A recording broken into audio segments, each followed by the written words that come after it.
vache.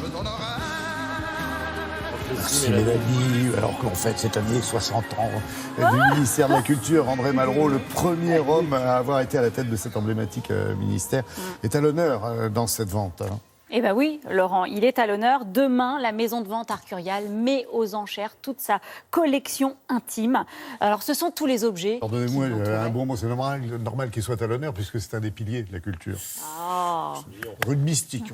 Ça nous manquait, Laurent. Oui, c'est ça, je ne le vois pas assez souvent. Pardon. Qu'est-ce qu'on va trouver dans cette vente, Laurent? Ce sont tous les objets qui l'entouraient au quotidien. Son bureau, ses tableaux, ses manuscrits, toutes les œuvres d'art qu'il a rapportées de ses nombreux voyages et qui l'ont accompagné jusqu'à la fin de sa vie. Il a vraiment passé les dernières années de sa vie au château de Verrières-le-Buisson auprès de sa compagne, sa dernière compagne Sophie de Villemorin. Et ce sont tous les objets qui l'ont accompagné jusqu'à la fin de sa vie. Alors, ce qui est très intéressant, Laurent, dans une vente comme celle-ci, c'est le côté intime et personnel de la collection. On découvre là le Malraux et l'art. Qui intriguait en plus ce personnage. Très intrigant le personnage.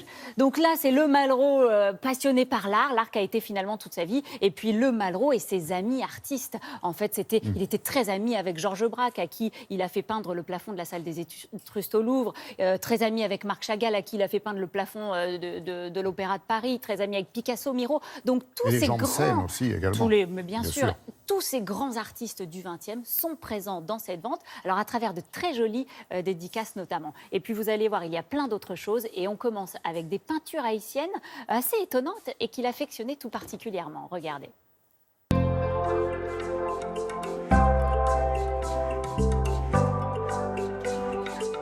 Quand il arrive à Haïti, son dernier voyage, André Malraux est complètement ébloui par ces tableaux qui sont complètement électriques. Il y en a un qui a été conçu par La Tortue, c'est le nom de l'artiste, et qui représente Adam et Ève chassés du paradis. C'est dans un style un peu à la Douanier Rousseau. Naïf, mais d'une beauté sublime, avec plein de détails. Et on comprend que André Malraux a été complètement étourdi par ses œuvres. C'est éblouissant.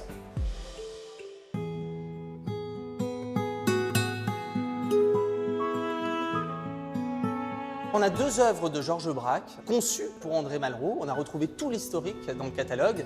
Et c'est ça qui est touchant, c'est que André Malraux, notamment dans ses écrits, nous parle de ces œuvres de Georges Braque qui l'accompagnent et on le voit d'ailleurs sur une des photographies, lui à son bureau en train de travailler et l'œuvre de Georges Braque qui est juste derrière lui.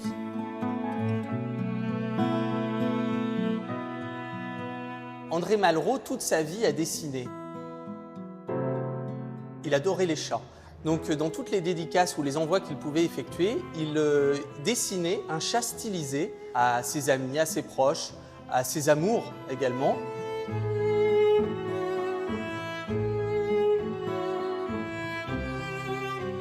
André Malraux avait l'habitude de faire des petits dessins qu'il intitulait des diables, qu'il donnait à ses proches. Et là, en l'occurrence, on a 3 caricatures de Picasso, qu'il avait d'ailleurs mis à la poubelle, mais sa compagne, Sophie de Villemorin, les a récupérées et les a encadrées. André Malraux, en 1966, va organiser la plus grande rétrospective de Picasso au Grand Palais, qui va avoir un succès considérable. Nous avons une affiche de l'exposition et elle est dédicacée à mon ami André Malraux, 1966-67, et c'est Picasso qui dédicace cette affiche à André Malraux, son ami. Cette vente remet en lumière probablement un des monstres sacrés du XXe siècle, qui a traversé tout le XXe siècle et surtout toutes les guerres, tous les engagements, et surtout un engagement important qui est celui des arts.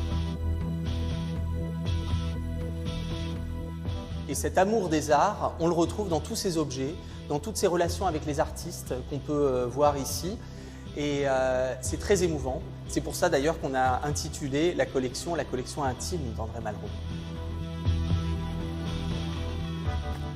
C'est demain donc.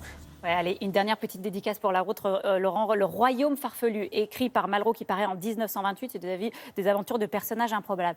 D'ailleurs, j'ai appris qu'on devait l'apparition du mot farfelu dans le dictionnaire à Malraux. C'est lui qui l'introduit dans le dictionnaire juste après avoir écrit Le Royaume farfelu. Et là, on voit encore une fois les traces de cet amour pour la dédicace et pour les dessins. Il dédicace à Josette Clotis ce bel ouvrage en témoignant de sentiments amicaux. Et on sait qu'à partir de 1933, entre les deux, les sentiments ne sont plus amicaux, ils deviendront bien plus intimes. Et du coup, on sait que cet ouvrage date d'avant 1933. Merci. La vente a lieu demain à 19h chez Arcurial.